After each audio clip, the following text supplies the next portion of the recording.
Bismillahirrahmanirrahim. Assalamualaikum warahmatullahi wabarakatuh. Bapak-bapak, ibu-ibu, mas-mas, mbak-mbak, khususnya adik-adikku sekalian yang dirahmati Allah dimanapun Anda berada, kembali di IIP Channel bersama saya IIP Wijayanto. Kali ini tema kita adalah dikhianati mantan, belajar untuk menikmati kesedihan dan kesendirian, berteman sepi hingga ia kembali. Ya, nah, jadi sekarang yang jadi pertanyaan kan, mayoritas ketika terjadi perpisahan semuanya berharap, berdoa, juga berusaha agar dia bisa kembali, cepat ataupun lambat. Hanya saja pertanyaannya kemudian bagaimana nih caranya melewati waktu sampai dia kembali dan kita tetap baik-baik saja, ya, kita tetap produktif, ya, kita tidak bersedih dan seterusnya. Karena yang terjadi, ya, yang paling berat itu kan ketika awal fase perpisahan, ya, apalagi saat memang perpisahan itu diikuti dengan pengkhianatan, ya. Jadi baru seminggu berpisah, ternyata mantan sudah memamerkan fotonya dengan orang lain, ya. Dia memblokir, ya.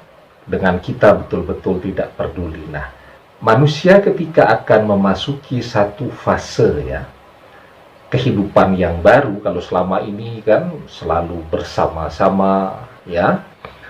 Setiap saat juga, walaupun yang satu di rumahnya, yang satu di rumah orang tuanya, tetapi selalu kebersamaan itu terbangun kan melalui alat komunikasi, chatting setiap saat, bangun tidur video call, mau tidur video call, dan seterusnya. Nah, sekarang dia harus belajar untuk beradaptasi dengan sebuah situasi di mana yang begitu-begitu sudah tidak ada lagi sekarang. Ya, tentu ada kekagetan lah di sana, ya. Ada fase di mana orang akan merasakan perasaan hilang, ya, nelongso. Bisa sih digantikan, ya, dengan kehadiran orang tua, kehadiran keluarga, kehadiran teman, tetapi kan kualitasnya tetap berbeda di sana. Maka saya katakan di judul atau di tema kita kan, untuk bisa melewati fase ini dengan baik, yang perlu dilakukan sekarang apa? Belajar, menikmati, ya. Jadi sedih dikhianati, itu sakitnya luar biasa tuh, ya. Dia sudah setianya luar biasa, dia sudah memberikan yang terbaik yang dia lakukan, ya.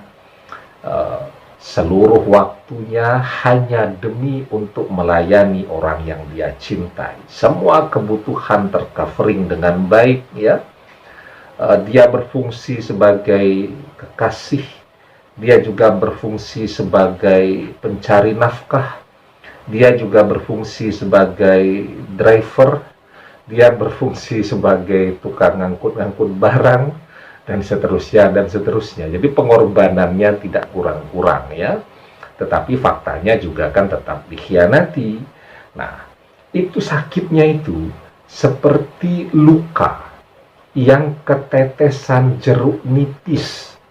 Jadi perihnya itu tidak bisa digambarkan, ya. Nah, sekarang yang bisa dia lakukan apa? Dia mau memaksa mantannya sekarang kembali kepada dia pun dia tidak punya hak apapun, ya. Jangankan kalau skemanya baru pacaran-pacaran itu. Bahkan orang yang sudah menikah pun, ya, tidak menikah siri loh, ya. Menikah betulan yang ada buku nikahnya. Dia mau memaksa misal, ya, istrinya yang sudah bosan sama dia untuk kembali ke dia. Tidak bisa. Karena manusia semuanya memiliki kemerdekaan berpikir dan bertindak. Dia punya akal pikirannya sendiri, dia punya kehendaknya sendiri. Suaminya mau memaksa pun tidak bisa. Apalagi yang cuman sekedar nikah siri. Dia tidak bisa mengklaim itu istrinya, apalagi yang sekedar cuman pacaran tadi, ya. Nah, maka kesendirian, kesedihan itu harus belajar untuk dinikmati, ya. Caranya bagaimana? Ya, caranya dengan mencoba untuk terus produktif di dalam fase sendiri tadi, ya. Produktif itu bisa dengan karya, tetapi juga jangan lupa produktif dalam ibadah itu juga adalah usaha kita untuk menyembuhkan luka-luka di dalam hati. Jadi saat, ya, kita merasa sendiri, perasaan ditinggalkan, diabaikan dan seterusnya, itu kan perasaan kita, ya. Padahal kita ini tidak pernah sendirian. Dimanapun kita berada, selalu ada Allah yang menemani kita. Hanya saja kita tidak bisa merasakan kehadiran Allah. Kenapa? Karena dosanya banyak, ya. Kita tidak bisa merasakan pengawasan Allah. Kenapa? Karena tidak berusaha untuk mengenali Allah, ya. Kita selalu menjadi orang yang doanya tertolak. Kenapa? Karena tidak pernah mendekat dan tidak pernah meminta kepada Allah, ya. Nah, di dalam surat Qaf, ya, ayat yang ke-16, Allah Subhanahu wa taala berfirman, "Walaqad khalaqnal insana wa na'lamu ma tuwaswisu bihi nafsuh wa nahnu aqrabu ilaihi min hablil warid." Dan sesungguhnya kami telah menciptakan manusia dan mengetahui apa yang dibisikkan oleh hatinya, dan kami lebih dekat kepadanya daripada urat lehernya sendiri. Jadi Allah itu lebih dekat kepada kita daripada urat leher kita sendiri. Allah tahu apa yang dibisikkan oleh hati kita. Allah tahu apa yang difikirkan oleh otak kita. Allah tahu apa yang menjadi keinginan kita. Karena itu, dalam masa sendiri, berdoa, dekatkan diri kepada Allah, minta kepada Allah agar Dia kembali.